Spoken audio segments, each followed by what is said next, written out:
नमस्कार। नवरात्रि हिंदुओं का विशेष पर्व होता है। नवरात्रि के दिन 9 दिनों तक आदिशक्ति नव दुर्गा के 9 रूपों की पूजा की जाती है। नव दुर्गा की पूजा आराधना सच्चे मन से करने से व्यक्ति की परेशानियां, शत्रु का भय सभी दूर हो जाते हैं। नवरात्रि के तीसरे दिन चंद्रघंटा माता की पूजा आराधना की जाती है। चंद्रघंटा की पूजा करने से अशुभ ग्रह के बुरे प्रभाव खत्म हो जाते हैं। माँ दुर्गा की तीसरी शक्ति है चंद्रघंटा। नवरात्रि के तीसरे दिन इसी देवी की पूजा आराधना की जाती है। देवी का यह स्वरूप परम शांतिदायक और कल्याणकारी है।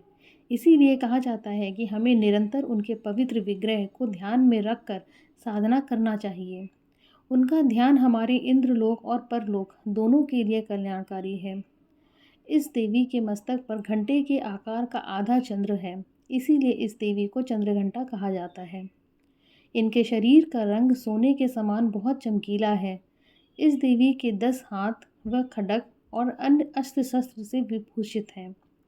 सिंह पर सवार इस देवी की मुद्रा युद्ध के लिए उद्यत रहने की है। इनके घंटे की भयानक ध्वनि से अत्याचारी दानव, दैत्य और राक्षस कांपते रहते हैं। माँ चंद्रघंटा की व्रत कथा। हिंदू शास्त्र के अनुसार जब देवताओं और असुरों के बीच लंबे समय तक युद्ध चल रहा था, तब असुरों का स्वामी महिषासुर ने देवताओं पर विजय प्राप्त कर इंद्र का सिंहासन छीन लिया और खुद स्वर्ग का स्वामी बन बैठा।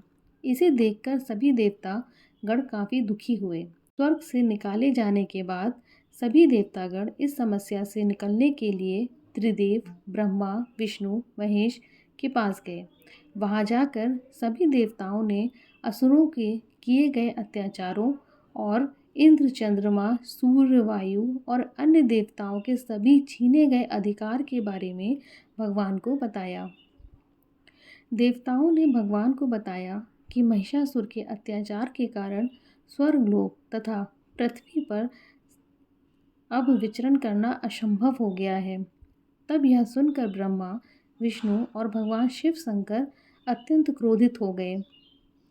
उसी समय तीनों भगवान के मुख से एक ऊर्जा उत्पन्न हुई। देवता गणों के शरीर से निकली हुई ऊर्जा भी उस ऊर्जा से जाकर मिल गई। यह ऊर्जा 10 दिशाओं में व्याप्त होने लगी। तभी वहाँ एक कन्या उत्पन्न हुई। शंकर भगवान ने देवी को अपना त्रिशूल भेंट किया। भगवान विष्णु ने भी उनको चक्र प्रदान किया। इसी तरह से सभी देवता ने माता को अस्त्र शस्त्र देकर सजा दिया। इंद्र ने भी अपना वज्र एवं ऐरावत हाथी माता को भेंट किया। सूर्य ने अपना तेज, तलवार और सवारी के लिए शेर प्रदान किया। तब देवी सभी शस्त्रों को लेकर महिषासुर से युद्ध करने के लिए युद्ध भूमि में आ गई। उनका यह विशाल रूप देखकर महिषासुर भय से कांप उठा। तब महिषासुर ने अपनी सेना को माँ चंद्रघंटा के ऊपर हमला करने को कहा। तब देवी ने अपने अस्त्र शस्त्र से असुरों की सेनाओं को नष्ट कर दिया। इस तरह से माँ चंद्रघंटा ने असुरों का वध करके देवताओं को अभयदान देते हुए अंतर्ध्यान हो गईं। माता चंद्रघंटा की पूजा विधि। शारदीय नवरात्रि के तीसरे ब्रह्म मुहूर्त में उठकर स्नान आदि से निवृत्त होकर माता का ध्यान करें और फिर पूजा स्थल पर गंगा स्नान का छिड़काव करें। इसके बाद माता का ध्यान करते हुए 5 घी के दीपक जलाएं और फिर माता को सफ़ेद कमल या पीले गुलाब के फूल या माला अर्पित करें। माँ दुर्गा को फूल अर्पित करने के बाद रोली, अक्षत और पूजा की सामग्री आदि प्रदान करें। कपूर और दीपक से माता की सुबह शाम आरती उतारें। आरती के दौरान पूरे घर में शंख और घंटा बजाएं। ऐसा करने से घर की नकारात्मकता खत्म होती है।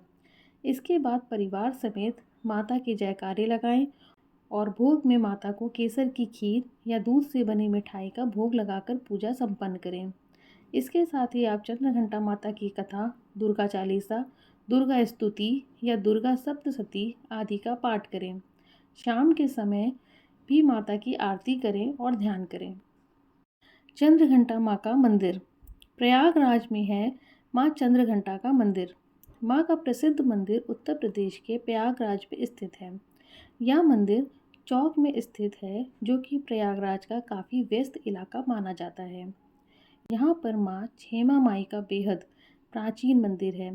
कहते हैं कि पुराणों में भी इस मंदिर का विशेष तौर पर उल्लेख किया गया है।